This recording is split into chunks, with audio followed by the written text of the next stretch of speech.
श्री कृष्ण भगवान की जय।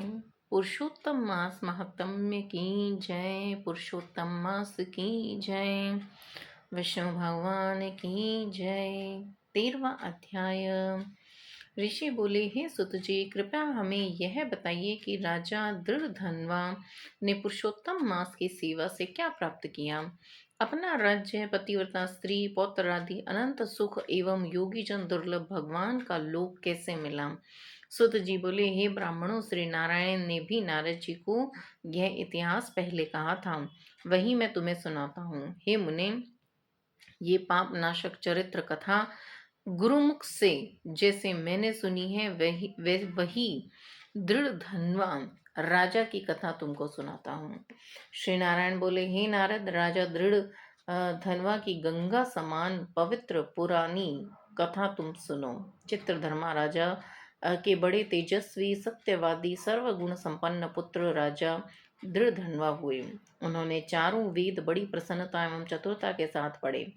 जिस प्रकार भूली बात दोहराने पर याद हो जाती है, इस प्रकार गुरु जी से एक बार सुनने मात्र से आपने याद कर लिए। विद्या अध्ययन करने के उपरांत गुरु जी को दक्षिणा देकर आज्ञा प्राप्त कर आपने पिता के नगर में गए। नगर निवासियों को आनंदित करते हुए अपने महल में पहुंचकर पिताजी को प्रसन्न किया। तब राजा ने विचार किया कि अब मुझे बाकी बचे समय में प्रसन्न मुख, दो भुजा वाले मुरलीधर श्री कृष्ण की आराधना करनी चाहिए। इसलिए मुझे भी वन में जाकर श्री हरि भगवान की सेवा करनी चाहिए और घर, धन, स्त्री, पुत्र आदि के प्रेम पाश को काटना चाहिए। ऐसा दृढ़ निश्चय करके अपने योग्य पुत्र पर राज्य भार छोड़ वैराग्य धारण कर पुनः आप ऋषि आश्रम में चले गए। वहां जाकर निराहार सब रहकर सब कामनाएं छोड़कर राजा ने मन में श्री कृष्ण का ध्यान करते हुए तपस्या प्रारंभ की तथा राजा चित्रधर्मा तपस्या करते करते बैकुंठ को प्राप्त हुए। राजा दृढ़ धनवा ने पिता के बैकुंठ वास के समाचार को सुना। पिता भक्त महाराज दृढ़ धनवा ने हर्ष एवं शोक में विद्वानों के कथनानुसार पिता के कार्य क्रियाकर्म किए। पवित्र नगर पुष्कर पुष्कर अवर्तक अवर्तक में नीति शास्त्र में निपुण राजा राज्य करने लगा। उनकी सुंदर स्वभाव वाली विदर्भ देश के राजा की पुत्री गुण सुंदरी नाम की धर्मपत्नी थी। उसके चार सुंदर चतुर पुत्र उत्पन्न हुए तथा चारुमती नाम की एक कन्या उत्पन्न हुई। उसके चारों पुत्र माननीय शूरवीर थे। चित्रवाकु, चित्रवाहन, मणिमान, चित्रकुंडलम उनके नाम थे। श्री नारायण बोले, एक दिन रात्रि में सोते समय राजा विचार करने लगा कि यह सब सुख किस बड़े पुण्य का फल है। मैंने तो कोई तप किया नहीं है, न दान किया है, न कोई हवन किया है।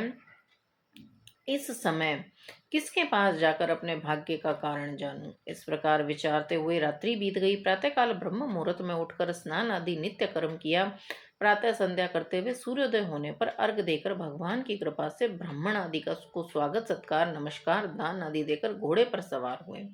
राजा घोड़े पर सवार हो शिकार खेलने वन में जा पहुंचे। वहां मृग, बारह सिंगा एवं अनेकों भयानक पशुओं का वध किया। एक मृग राजा दृढ़ धमनता के बाण द्वारा बींधा हुआ उस वन से दूसरे वन में भागने लगा। राजा ने भागते हिरण के खून की गिरी बूंदों को देखते हुए पीछा किया, किंतु मृग कहीं जाकर छिप गया।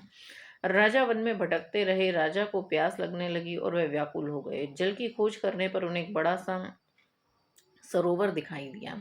वहां जाकर जल पिया और फिर किनारे पर ही जा बैठे। राजा ने वहां एक बड़ का पेड़ देखा। उस पेड़ से घोड़े को बांधकर राजा वहीं बैठ गए। उसी पेड़ पर एक तोता आकर बैठ गया। वह तोता मनुष्यों की सी बोली में बोलने लगा। राजा उसे सुनकर बड़े आश्चर्य में पड़ गया। वह तोता बोलने लगा कि इस संसार में अनेकों सुख हैं, उन्हें देखकर तू परम तत्व का विचार नहीं करता, तब भला इस संसार को कैसे पार करोगे। राजा के सामने वह कई बार इसी प्रकार कहने लगा, जिसे सुन राजा प्रसन्न एवं मोहित हुए। राजा विचार करने लगा कि यह तोता नारियल के समान अगम्य सार पूर्ण श्लोक बार बार बोलकर क्या कह रहा है। यह श्री वेद व्यास जी के पुत्र श्री सुखदेव जी हैं क्या, जो संसार में डूबे मुझ जैसे मूर्ख को चेतावनी दे रहे हैं। इस प्रकार राजा विचारने लगा। इतने में ही वहां शिकार में बिछड़ी बिछुड़ी सेना भी वहां आ गई। तोता राजा को ज्ञान देकर उड़ गया। राजा भी तोते के वचन को याद करते हुए अपने नगर को आ गए।